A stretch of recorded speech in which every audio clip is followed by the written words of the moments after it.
ஆன்மீக உறவுகள் அனைவருக்கும் வணக்கம். நம்ம இன்னைக்கு எதை பற்றி தெரிஞ்சுக்க போகிறோன்றது பார்த்தீங்கன்னா, நாம் கேட்டதை அள்ளி அள்ளி தரக்கூடிய அபிஜித் நட்சத்திரம் ஜூன் மாதத்தில் எந்த தேதி எந்த நேரத்தில் வருதுன்றது பார்க்கலாம். நாம் எதை செய்தாலும் நல்ல நேரத்தில் தொடங்கினா நல்லது மட்டுமே நடக்கும் என்று நம்புவார்கள். அதையே நாம் அபிஜித் நட்சத்திரத்தில் தொடங்கினா எல்லாமே வெற்றியாகவே அமையும். ஒரு சிலருக்கு ஒரு குறிப்பிட்ட நேரம் மட்டும்தான் செட் ஆகும்.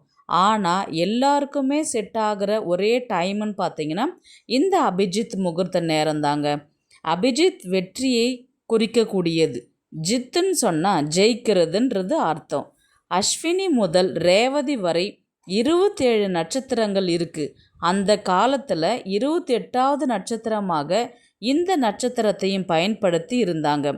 அதிலும் ராஜாக்கள், முனிவர்கள், ஞானிகள், ரிஷிகள் இந்த நட்சத்திரத்தை பயன்படுத்தி அவங்களுடைய சூட்சமத்தை தக்க வச்சுக்கிட்டாங்க. அதாவது வெற்றியை மட்டுமே அடையணும்னு நினைக்கிறவங்க இதை மேற்கொண்டு செஞ்சாங்க. ராஜாக்கள்லாம் இப்போ அடுத்த நாட்டுக்கு போர் தொடுக்க போகிறாங்கன்னா இந்த நேரத்தில் நம்ம போனால் நம்ம கண்டிப்பாக வெற்றி அடைவாங்கன்றத குறிப்பிட்டு அந்த நேரத்தை செலக்ட் பண்ணி தான் ராஜாக்கள் வேறு நாட்டுக்கு போர் தொடுப்பாங்க. அவ்வளோ ஒரு ஸ்பெஷலான நேரம் பார்த்திங்கன்னா இந்த அபிஜித் நட்சத்திர நேரம் தான். ஜோதிட சாஸ்திரத்தில் மகர ராசியில் உத்திராடம் 3ஆம் மற்றும் 4ஆம் பாதத்தில், திருவோணம் முதல் பாதம் 2ஆம் பாதத்திற்கு இடையில் இருப்பது, அதாவது உத்திராடத்துக்கும் திருவோணத்துக்கும் இடைப்பட்ட அந்த நேரம் 24 மினிட்ஸ் தான். அதுதான் நமக்கு ரொம்பவே ஒரு சூட்சமமான நேரம். லைஃப்பில் நம்ம ஜெயிச்சுக்கிட்டே இருக்கணும். ஒரு தொழில் ஸ்டார்ட் பண்ணால் இந்த நேரத்தில் ஸ்டார்ட் பண்ணலாம். ஒரு புதுசாக ஸ்கூலில் சேர்க்க போகிறீங்கன்னா அபிஜித் நட்சத்திர நேரம் கால பொழுதில் வருது பார்த்திங்கன்னா, அந்த நேரத்தில் நீங்கள் பிள்ளைங்களை கொண்டு போயிட்டு ஸ்கூலில் சேர்க்குறதாகட்டும், ஒரு நல்ல விஷயத்தை தொடங்குறதாகட்டும், ஒரு நகை வாங்கிறதாகட்டும், எல்லா நல்ல காரியங்களும் இந்த நேரத்தை நம்ம பயன்படுத்தி நம்ம செஞ்சு பார்த்தோன்னு பாருங்கள், லைஃப்பில் உங்களை வெல்றதுக்கு ஆளே கிடையாது. ஏன்னா அவ்வளோ பீக்கில் போய் நிற்பீங்க. ஏன்னா அவ்வளோ ஒரு சூப்பரான ஒரு ஸ்பெஷலான ஒரு நேரம் தான் இந்த அபிஜித் நட்சத்திர நேரம். இந்த நேரத்தில் பிறக்கக்கூடிய குழந்தைகள் கோடீஸ்வர ஜாதக அமைப்பு தானாகவே அமைஞ்சிடும். அவங்க வீட்டில் ரொம்பவே கஷ்டப்படுறாங்கன்னா குழந்தை அந்த நேரத்தில் பிறக்கிறாங்க அப்படின்னும்போது ரொம்பவே அவங்க லைஃபே மாறி போயிடும். இந்த 28வது நட்சத்திரம் கிருஷ்ணர் தனது மயிலிறகு இடையில் ஒளித்து வைத்து இருப்பதாக சொல்லப்படுகின்றது. இதனால் தான் தேவர்கள் வேண்டுகோளுக்கு இணங்க அந்த அபிஜித் நட்சத்திரம் ஒரு சில நிமிடங்கள், அதாவது 24 நிமிடங்கள் மாதம் 1 அல்லது 2 முறையோ வானத்தில் தெரிகின்றது. இந்த நாளில் முதலில் உங்கள் குலதெய்வம், இஷ்ட தெய்வத்தை வணங்கி நீங்கள் என்ன வரம் வேண்டுமோ அதை கேட்கலாம். ஆனால் அது நியாயமான கோரிக்கை இருந்தால் மட்டும்தான் அது நடக்கும். குறிப்பாக இந்த நேரத்திற்கு எந்த தோஷமே கிடையாது. இந்த நேரத்தில் பரிகாரம் செய்யலாம், தொழில் தொடங்குவது, எந்த ஒரு நல்ல காரியமும் செய்யலாம். அபிஜித் நட்சத்திரம் பிரம்ம முகூர்த்தத்தில் வெள்ளிக்கிழமை அன்று வருகின்றது. வெள்ளிக்கிழமை என்றாலே அது மகாலட்சுமிக்கும் சுக்கிர பகவானுக்கும் உரியது. அன்று பஞ்சமி திதியும் உள்ளது. பஞ்சமி என்று சொன்னாலே வாராகி தாயாருக்கு மிக உரிய நாளாகவும் அமைகின்றது. இந்த நேரம் விடியற் காலையில் வரும் பிரம்ம முகூர்த்தத்தை ஒட்டிய நேரத்தில் இது அமைவதால் இதன் சக்தி பல கோடி மடங்காக உயர்கின்றது.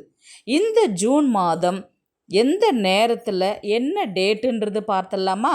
ஜூன் 5ஆம் தேதி வெள்ளிக்கிழமை அதிகாலை 1:58 மணிக்கு தொடங்கி 2:22 மணி வரை உள்ளது. இந்த 24 நிமிடங்கள் மட்டுமே இந்த அற்புதம் நிகழப் போகின்றது. என்னங்க இந்த நேரத்தில் வருது அப்படின்னு கேட்டால் நம்ம அலாரம் வச்சு தான் எழுந்துக்கணும். ஏன்னா நம்மளுடைய தேவைக்காக நம்ம கொஞ்சம் கஷ்டப்பட்டால் போதும். மற்றபடி நமக்கு கேட்டதை அத்தனையுமே கொடுக்கக்கூடியவர் ஸ்ரீ பகவான் கிருஷ்ணர். அதனால் நம்ம இந்த டைமை அலாரம் வச்சு எழுந்துக்கோங்க. அதுக்கு முன்னாடி இது வந்து வியாழக்கிழமை நைட்டே ஸ்டார்ட் ஆகுது இல்லைங்களா, அதனால் நீங்கள் ஜூன் 4ஆம் தேதியே வந்து நைட்டு தூங்குறதுக்கு முன்னாடி உங்கள் பூஜை அறையில் நல்லா க்ளீன் பண்ணிவிட்டு வீட்டெல்லாம் நைட்டே தொடச்சிட்டு கோலம்லாம் போட்டு வச்சுருங்க. போட்டு வச்சிட்டிங்கன்னா நீங்கள் விடியற் காலையில் நீங்கள் அலாரம் வச்சு எழுந்துக்கும் பொழுது அந்த நேரத்தில் ஃபேஸ் வாஷ் பண்ணிவிட்டு கை காலை அலம்பிட்டு ப்ரஷ் மட்டும் பண்ணிவிடுங்க. பண்ணிவிட்டு நல்லா என்ன பண்ணுங்கள், நெத்தியில் குங்குமமோ திருநீரோ வச்சுக்கிட்டு நேராக பூஜை ரூமுக்கு போங்க. இந்த நேரத்தில் எல்லாருமே தூங்கிட்டு இருப்பாங்க. இந்த பிரபஞ்சமும் முழுவதும் அமைதியாகவே இருக்கும். சுத்தமான தெய்வீக ஆற்றலால் நிரம்பி இருக்கும். இந்த அமைதியான நேரத்தை பயன்படுத்தி நீங்கள் உங்களுடைய வேண்டுதல்களை இந்த நேரத்தில் சொல்லும்போது அதற்கான பலன்கள் இன்னும் அதிகமாகவே இருக்கும். பூஜை முறை பார்க்கலாம். பூஜை ரூமுக்கு போகும்போது ஒரு நெய் தீபம் ஒன்று ஏற்றிக்கோங்க. நெய் தீபம் இல்லைன்னா நல்லெண்ணெய் விட்டு நீங்கள் தீபம் ஏற்றி ஃபஸ்ட்டு வச்சுருங்க. பூஜை அறையில் வச்சதுக்கப்புறம் வந்து பார்த்திங்கன்னா துளசி இலையை வந்து முன்னாடியே பறித்து ஃப்ரிட்ஜில் எடுத்து வச்சுருங்க. நைட் நேரத்தில் போய் பறிக்க வேண்டாம். நீங்கள் பறித்து வச்சத இலையும் ஒரு வாசனம் உள்ள பூ, மல்லிப்பூ, தாமரைப்பூ, உங்ககிட்ட உங்கள் வசதிக்கு என்ன கிடைக்குதோ அந்த பூவை நீங்கள் எடுத்துக்கோங்க.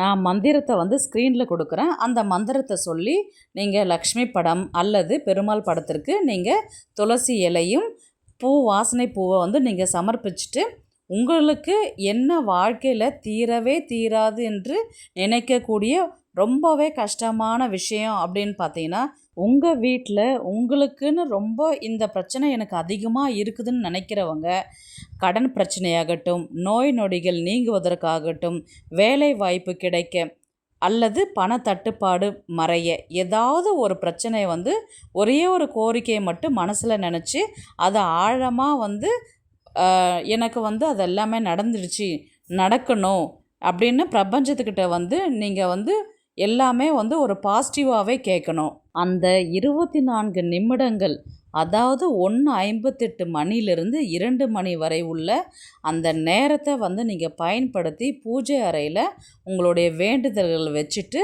அதுக்கப்புறம் நீங்கள் சுவாமியை கும்பிட்டுட்டு அதுக்கப்புறம் நீங்கள் போயிட்டு கொஞ்ச நேரம் ரெஸ்ட் எடுக்கிறதுன்னு எடுக்கலாம். இல்லை உங்களுடைய அன்றாட வேலைகளை நீங்கள் செய்கிறது இருந்தாலும் செய்யலாம்.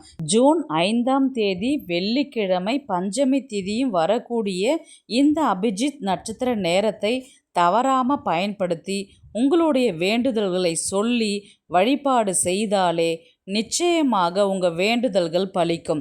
இந்த வீடியோ உங்களுக்கு பிடிச்சிருக்குன்னு நான் நினைக்கிறேன். இது போன்ற ஆன்மீக தகவல்களுக்கு ஆன்மீக குறிப்புகள் சேனலை வந்து சப்ஸ்கிரைப் பண்ணிக்கோங்க. நெக்ஸ்ட்டு ஒரு நல்ல பதிவில் சந்திக்கலாம்.